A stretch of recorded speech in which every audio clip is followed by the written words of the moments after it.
نصیب والوں میں میرا بھی نام ہو جائے۔ صوفیان کرام فرماتے ہیں کہ اگر اس انسان نے اللہ پاک کی دی ہوئی کسی بھی نعمت کو استعمال نہیں کیا، خالی سانس لے رہا ہے، تو صوفیان کرام فرماتے ہیں کہ انسان 24 گھنٹے کے اندر 24,000 سانس لیتا ہے۔ ایک سانس کے اندر 2 نعمتیں پائی جاتی ہیں۔ سانس کا اندر جانا یہ بھی نعمت ہے، اور سانس کا باہر آنا یہ بھی نعمت ہے۔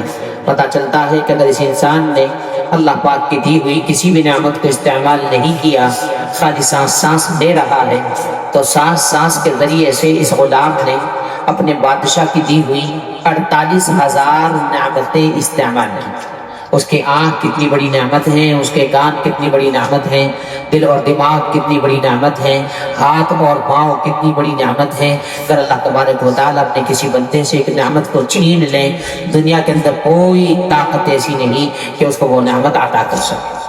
اس دنیا کے اندر تو انسان دغا بازی سے، چال بازی سے، جھوٹ بول کر، ڈنڈے کے زور سے کام لیتا ہی ہے، لیکن آخرت کے اندر بھی بعض بات انسان ایسا استاد ہوگا کہ جب اس کے نامہ اعمال کا رجسٹر اس کے سامنے لایا جائے گا، تو وہ اپنے نامہ اعمال کے رجسٹر کو دیکھ کر کے اللہ رب العالمین کی بارگاہ میں یوں عرض کرے گا کہ یا اللہ، نہ تو یہ میرے ہاتھ کا لکھا ہوا ہے، نہ اس میں میرے دستخط ہے، یہ تو کسی نے خام کا ایسے ہی نہیں کیا ہوگا۔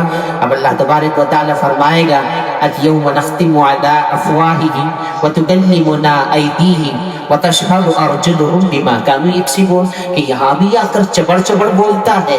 اب اس کے زبان پر مہر باندھ دی جائے گی، ہاتھ بولے گا، پیر بولیں گے، آنکھ بولے گی، کان بولیں گے، جسم کے جس حصے سے انسان نے گناہ کیا ہوگا ساری کی ساری چیزیں گواہی دیں گی، اور زمین کے جس حصے پر انسان نے گناہ کیا ہوگا زمین کا وہ حصہ بھی گواہی دے گا، اے اللہ، فلاں وقت نماز پڑھی تھی، فلاں وقت شراب پی تھی، فلاں وقت چوری کی تھی، فلاں وقت ناحق کیا تھا۔ اس کے علاوہ جو برے بھلے کام انسان کرتے ہیں وہ اس زمین کے اندر سب ریکارڈ موجود ہیں، اس روز اللہ تبارک و تعالیٰ کے حکم سے کھول دی جائیں گے۔ تو یہ میدان محشر میں یہ معاملہ ہوگا، اور جب میدان محشر قائم ہوگا تو میدان محشر میں 3 عدالتیں قائم ہوگی۔ ہر شخص کو ان عدالتوں سے گزرنا پڑے گا، جس کے بارے میں قرآن کریم نے بڑے خوبصورت انداز میں بیان کیا۔ فرمایا کہ یوم الدین بدلے کا دن، یوم الفصل فیصلے کا دن، اور یوم الحساب حساب کا دن، ہر ایک شخص کو ان عدالتوں سے گزرنا پڑے گا۔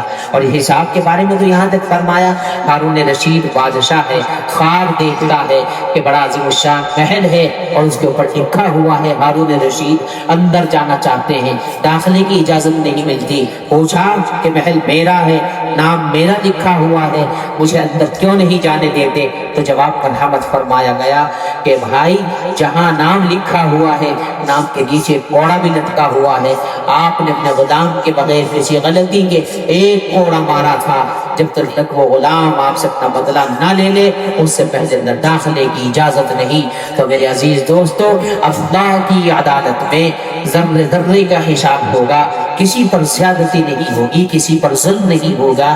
اللہ کی عدالت میں ہر ایک انسان کا حق اس کو دلوایا جائے گا۔